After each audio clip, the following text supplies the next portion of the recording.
Pada video kali ini kita akan membahas soal simulasi OSN IPA SMP tahun 2024 ya. Bagi teman-teman yang ingin mendapatkan file soalnya, nanti linknya saya sertakan di deskripsi.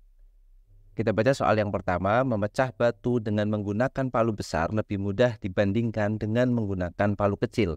Sebab energi potensial gravitasi yang ditransfer palu besar untuk memecah batu lebih banyak daripada energi potensial gravitasi yang ditransfer palu kecil.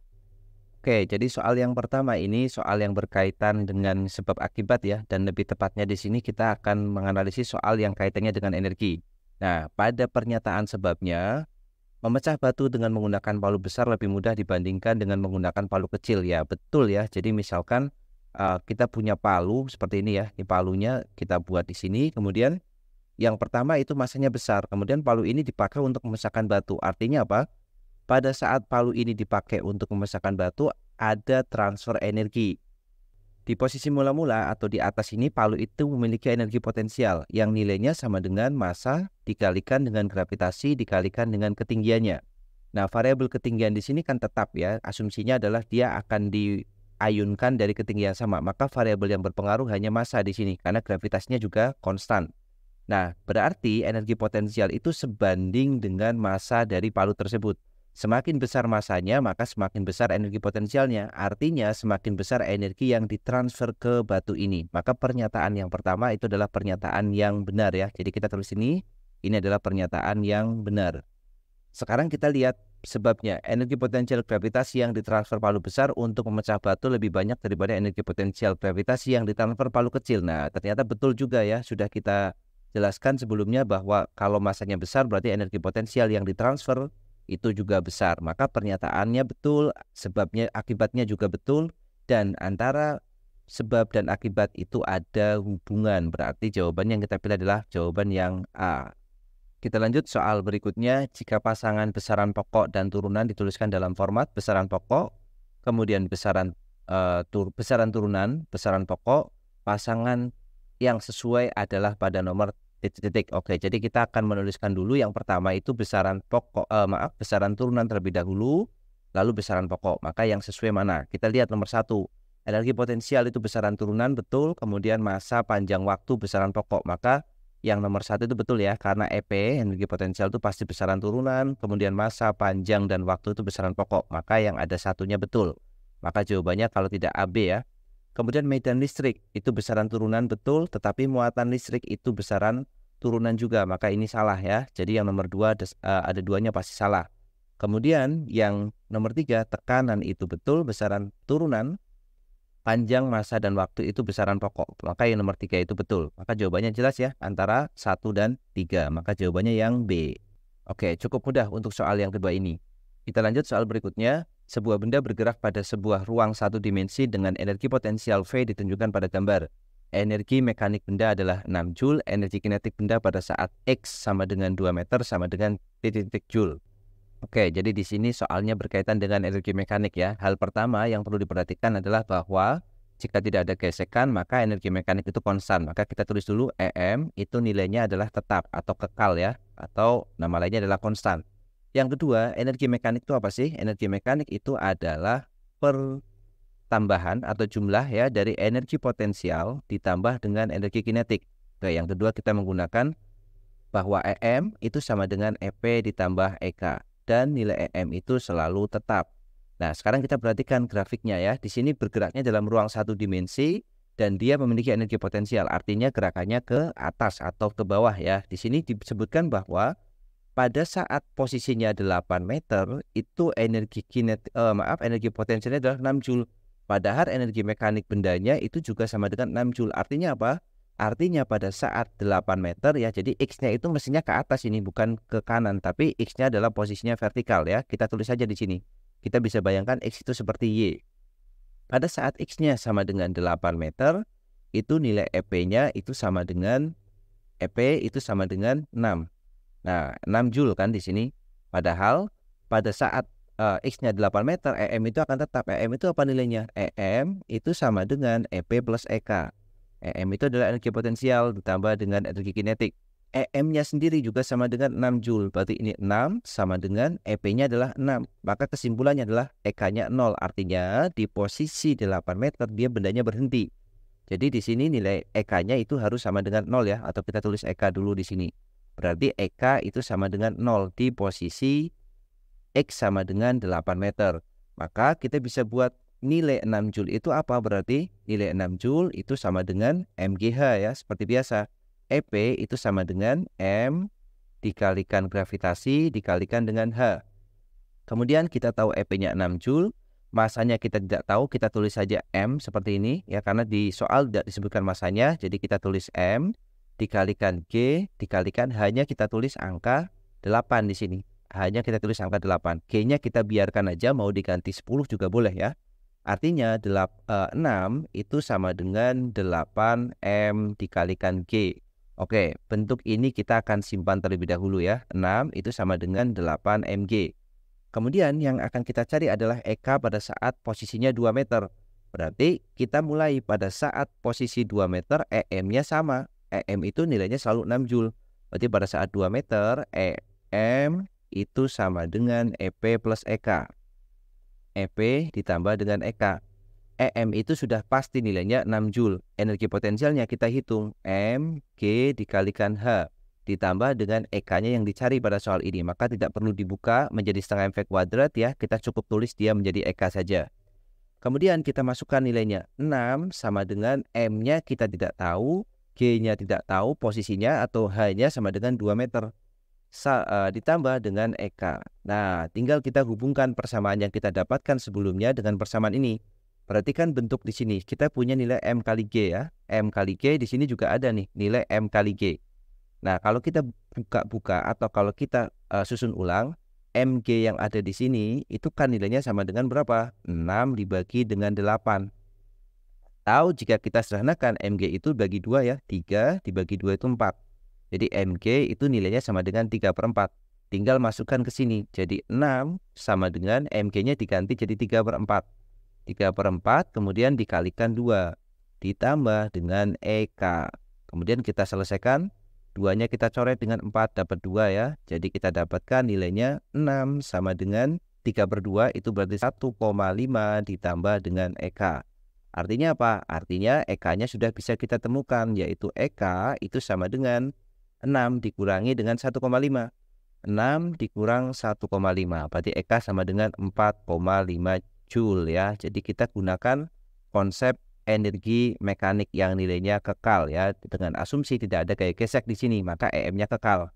Kemudian pada saat posisi 8, EP-nya sama dengan 6 Joule yaitu sama dengan EM, maka EK-nya 0 di sini. Dari EK 0 ini kita bisa dapat nilai dari M kali G yaitu 3/4 atau 6/8, masukkan ke persamaan pada saat 2 meter, MG-nya diganti 3/4, kita dapat nilai EK-nya ya. Jadi seperti itu salah satu alternatif mengerjakan persoalan ini. Kita lanjutkan soal berikutnya. Sebuah benda bermassa 1 kg bergerak melingkar beraturan dengan periode 31,4 detik.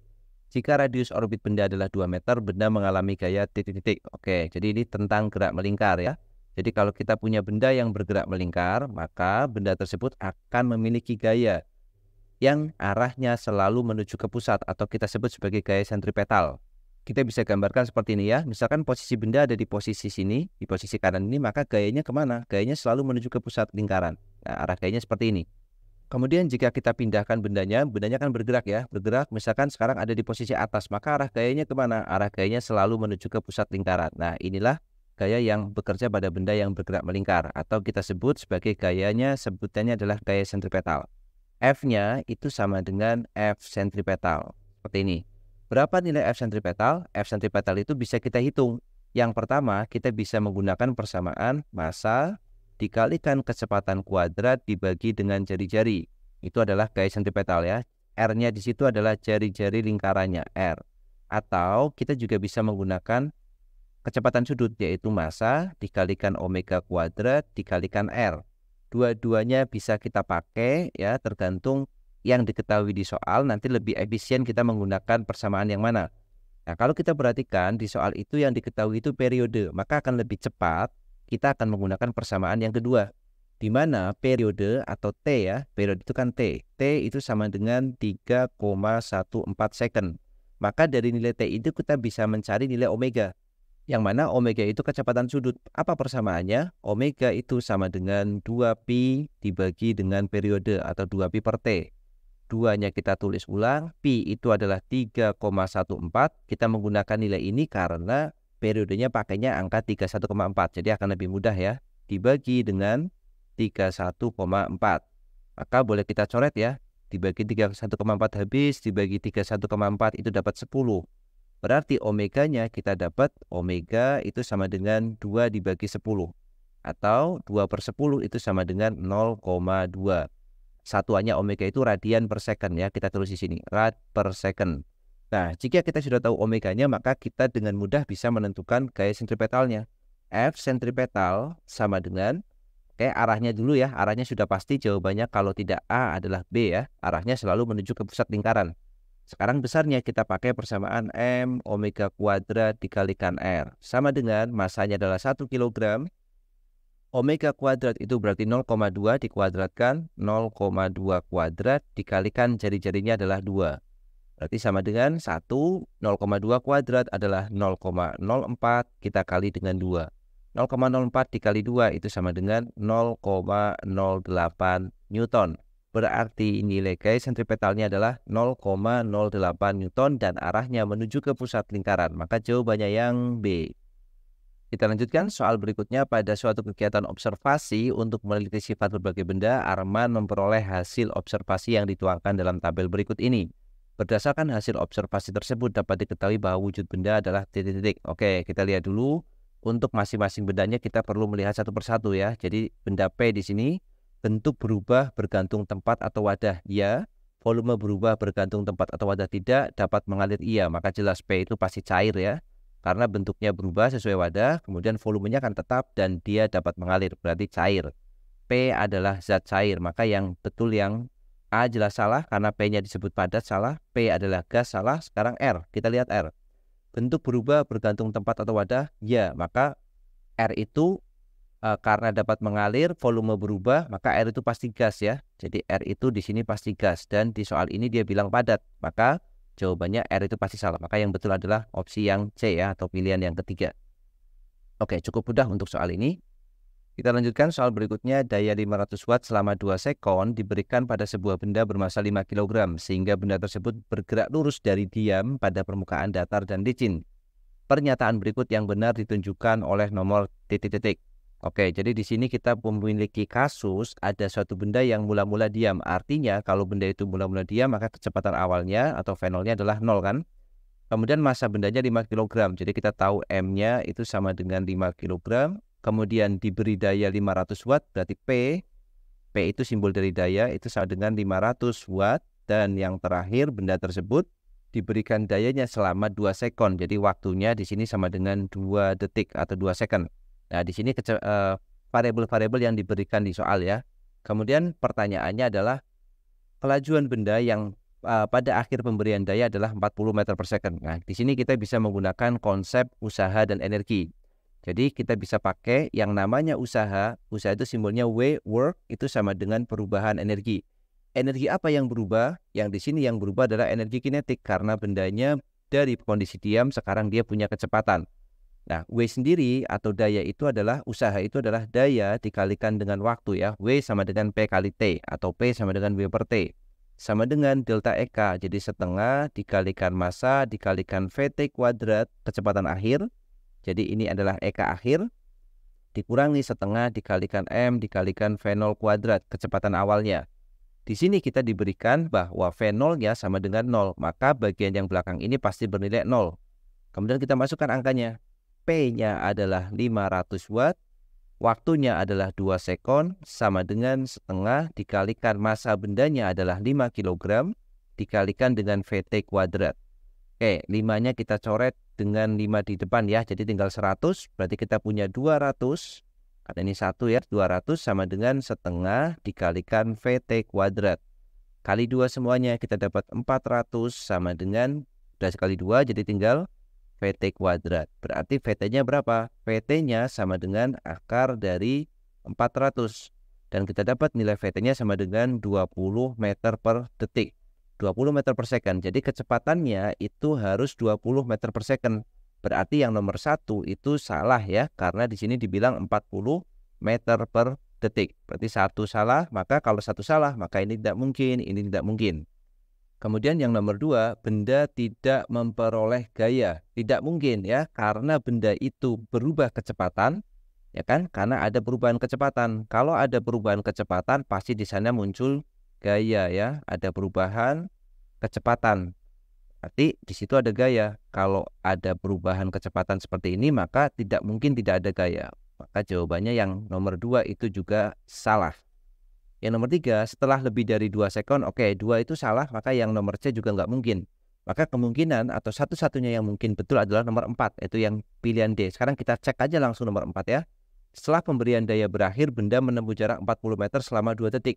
Nah, kalau dayanya sudah diakhiri atau pemberian dayanya sudah berakhir, berarti benda itu memiliki kecepatan berapa tadi? Nilai V-nya sama dengan 20 meter per second. Kita sudah hitung di sini ya, V-nya 20 meter per second. Artinya selama 2 detik, berarti kita akan mencari S. S itu sama dengan V dikalikan dengan T. Kecepatan dikalikan waktu 20 dikalikan 2, maka sama dengan 40 meter. Ternyata betul ya. Jadi setelah pemberian daya berakhir, benda selama 2 detik menempuh jarak 40 meter. Maka jawabannya yang D, seperti itu. Oke, demikian pembahasan untuk soal OSN IPA, simulasi OSN IPA tahun 2024 untuk bagian yang fisika ya. Kita selesai sampai di nomor yang terakhir ini, dan kita akan lanjutkan lagi jika masih ada soal-soal yang memang perlu dibahas. Terima kasih, semoga bermanfaat videonya. Sampai jumpa di video selanjutnya.